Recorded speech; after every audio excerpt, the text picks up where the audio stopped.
Xo'p, topshiriq bo'yicha ketamiz. Mavzu PowerPoint orqali interaktiv taqdimotlar tayyorlash mavzusi. Topshirig'imiz, demak, taqdimot yaratish, Microsoft PowerPoint dasturini ishga tushiring. Blank presentation tanlang, ya'ni yangi prezentatsiya tanlaymiz va taqdimot nomini ixtiyoriy nom qo'yamiz. Aynan shu nom bo'lishi shart emas va saqlaymiz. Keyingi tuzilmasi, ya'ni birinchi slaydda mavzu nomi, muallif, ta'lim muassasasi, ya'ni umumiy gaplar bular. Buni sizlarga o'rgatishim shart emas, o'zlaringiz bilasizlar birinchi slayd tayyorlashni. Ikkinchidan slayd dizaynini sozlaysizlar. Buni ham bilasizlar. Bu ham uncha tushunarli tushunarsiz topshiriq emas. Birdan uchinchisiga o'tib ketaveramiz. Demak, bularni yaratamizda navigation menyusini yaratish. Mana bu joydan boshlab ko'rsataman. Ikkinchi slaydda menu slaydini yarating. Quyidagi tugmalarni qo'ying deyapti. Demak, biz slayd birinchi taqdimot oynasini ochib olamizda. Xo'p, birinchi slaydimizga pustoy oynani tanlab olib, birinchisida nimalar yozing deyilgandi. Mavzu nomi, muallif, ta'lim muassasasi, ya'ni bu yerga mavzu nomi yoziladi. Masalan, muallif. Keyin hokazo keyingi joylarni o'zlaringiz orientatsiyasini to'g'rilab, dizaynlarni to'g'rilab qo'yaverasizlar. Men birdan ikkinchi slaydga o'taman. Ikkinchi slaydda masalan zagolovka qismini olib tashlaylik, mayli kerak emas. Ro'yxat ham kerak emas. Bizga qarang, tugmacha bo'lish kerak deb bular. U uchun nima qilamiz? Kirish asosiy qism, amaliy misollar, test xulosa degan tugmachalar qo'shamiz. Stavka menyusiga kirib, gapirmay turing. Stavka menyusiga kirib, o'zimizga yoqqan bitta tugmachani tanlab, mana bu qismni olib tashlagan bo'laveradi agar buni ishlatmasak. Tugmachaning ichiga nadpis orqali, nadpis orqali menyular yozib chiqamiz. Masalan, kirish birinchisi. Aynan shundan endi ko'paytirib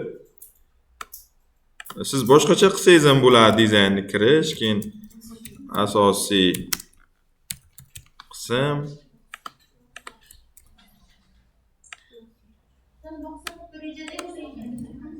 Nima edi? Reja? Bunda rejami? Ha, shunaqa bo'lishi mumkin. Asos, test, yana nima bordi? Xulosa, amaliy misollar. Xulosa, o'zingiz to'g'rilab olaverasizlar. O'shani men hozir keyingi slaydda mana kirish slaydi bo'ladi. Endi bu chiroyli dizaynni qilasizlar-da. Men sizlarga hozir faqat murakkab joyini ko'rsatib ketaman. Demak, 3-slaydda bu kirish edi. 4-slaydimiz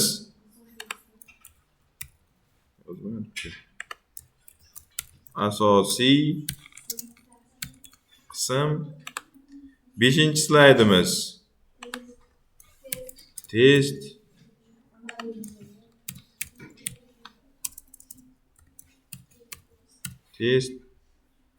Amaliy misollarni qo'shmaymiz, sizlar qo'shasizlar. Bu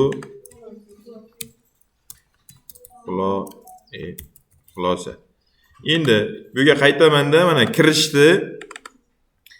degan obyekt deymiz endi bular hammasi. Ko'rishinglar. Kirish degan obyektni tanlab biz nimada Wordda stilkani qayerdan qo'yuvdik? Giperstilka mana bu yerdan qo'ydik, vstavkadan. Giperstilkaga kiramiz. Mana bu yerda вместе в документе degan joy bor mana. Hozir fayl web stranitsi turuvdi-ku birinchisida. Ya'ni biz kirish degan tekstga mana bu yerga web stranitsa qo'ysak, web link qo'ysak, brauzerga o'tib ketadi, to'g'rimi?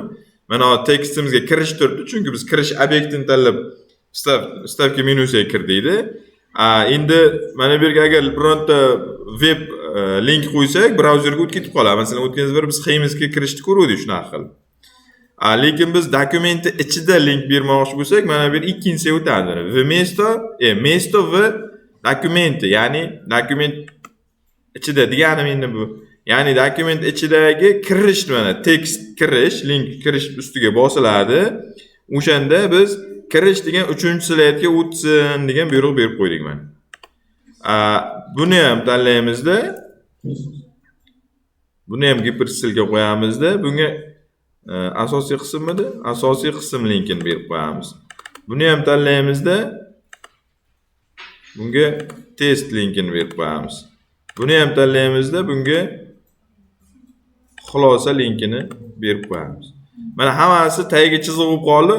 Hammasini belgilab turib, biz tagida chiziqlarni olib qo'yishimiz ham mumkin. Bu yozuv belgilanmay qolgan tashqaridan belgilasa. Endi dizayniga o'zlaringiz e'tibor qaratasizlar. Nega yozuv olinmadi? Ctrl U bilan olsak ham olinmas ekan. Ha, olinmasa olinmasin. Olinsa ko'rasiz o'zi. Mana bitta ishlatib ko'ramiz. Bu mana bu holatda ishlamaydi. Ya'ni nima deydi? Slide show qilmagan holatda ishlamaydi. Slide show qilganimizdan keyin ishlaydi bu. Mana ustiga borsak,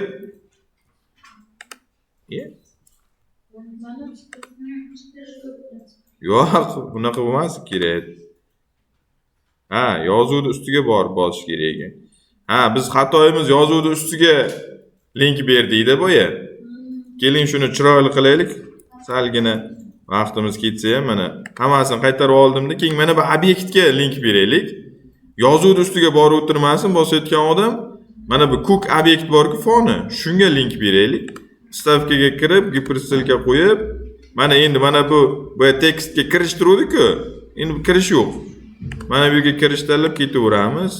Asosiy qismga farqini sezyapsizlarmi nima o'zgarayotganini? Asosiy qism tagidagi obyektga link beryapmiz. Bu yozuvga bo'lib qoluvdi-ku. Keyingisi testmidi? Bunisi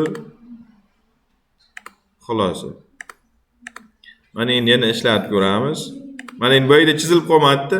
Buni burchaga kelsa ham ishlayveradi, qarang. Bu yozuvni ustiga borsa chiqyapti faqat. Mana kirishmas, keyin test bosib ko'ramiz. Test bosib ko'rsak, test degan nimaga keldi. Endi yana bizga topshiriq endi mana testga kelib qoldik-ku. Testga kelib qolganda mana bu yerda bosh menyu degan bitta knopka qo'yib qo'ying deilgan topshiriq berilgan. Bosh menyu doim o'sha bizni boyagi mana bu joyimizga olib borib qo'ysin ikkinchi slaydimizga. Ya'ni 3-slaydda ham shunaqa bitta yaratib olamiz. Keyin mana shuni o'zidan kopiya olib ketsak bo'larmikin? Bu yerga tashlaymiz olib kelib.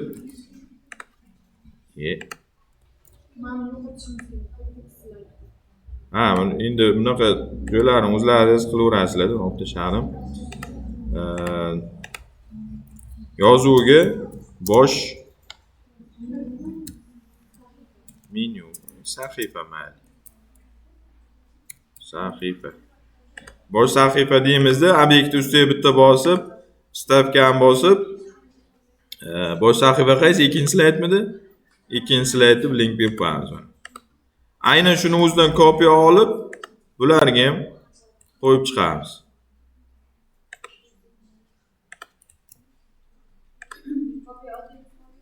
Ha, Ctrl C, Ctrl V. Yana ishlatib ko'ramiz. Bosh sahifani ustiga bossak, mana o'sha joyga olib qo'ydi.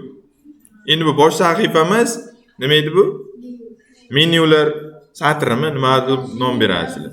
Keyin mana xulosaga boramiz, masalan, xulosalarni o'qidik. Yana o'sha yoqqa borgimiz kelib qolsa, bosh sahifani bosib, boshga qaytib yuboraveramiz. Keyin yana bitta topshiriq berilgandi. Masalan, bosh sahifani mana o'ng tomonga qo'yib, endi ko'p vaqt olmaydi-ku bu narsa mana. O'ng tomonga qo'yib, buni o'rniga, masalan, mana bu yerga orqaga degan knopka qo'yib qo'yamiz. Endi buni faqat to'rt burchak bilan emas, orqagani masalan strelka shaklida qilishimiz ham mumkin. Orqaga.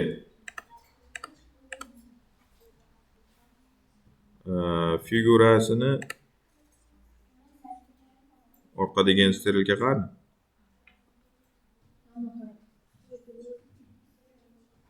Mana. Strelka chizib, keyin bu orqaga bu yerga emas, bu yerga yozamiz. Natpisi qayerda edi? Mana natpis orqaga deb buni chiroyli qilib, endi razmerlarini to'g'rilaysizlar-da. Vstavkaga kirib, giperstilkaga kirib, dokumentga. Masalan, biz hozir qaysi slaydda turibmiz? 3 ta turibmiz-ku. Ikkini tanlab qo'yamiz bunga. Okey. Bundan kopiya olib 4 ga o'tamizda o'z sahifani bu yoqqa o'tkazib qo'yaylik. Buni endi salgina o'zgartiramiz. Bunga 3 ni berib qo'yamiz. Tushunyapsizlar a? Bu sahifaga kelganda buni ham sal o'zgartiramizda, bunga 4 ni berib qo'yamiz. 6-sahifaga kelganda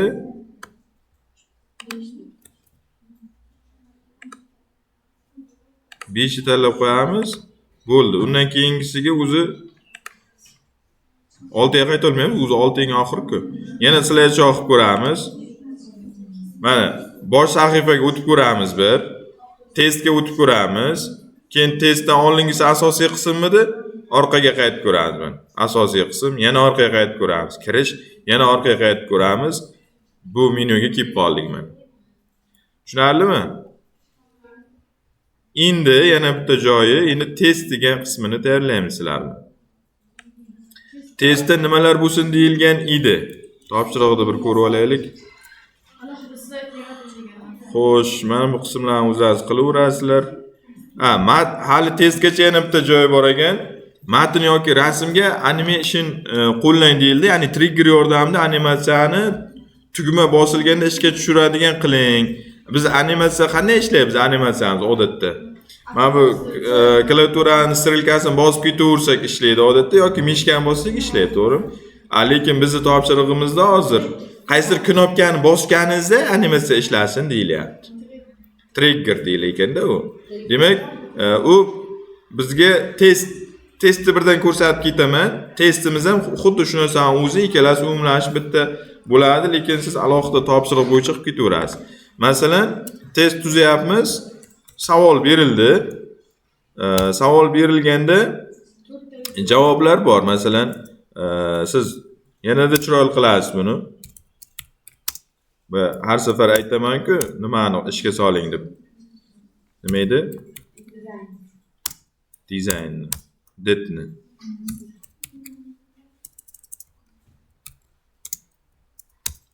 Mana 4 ta javobimiz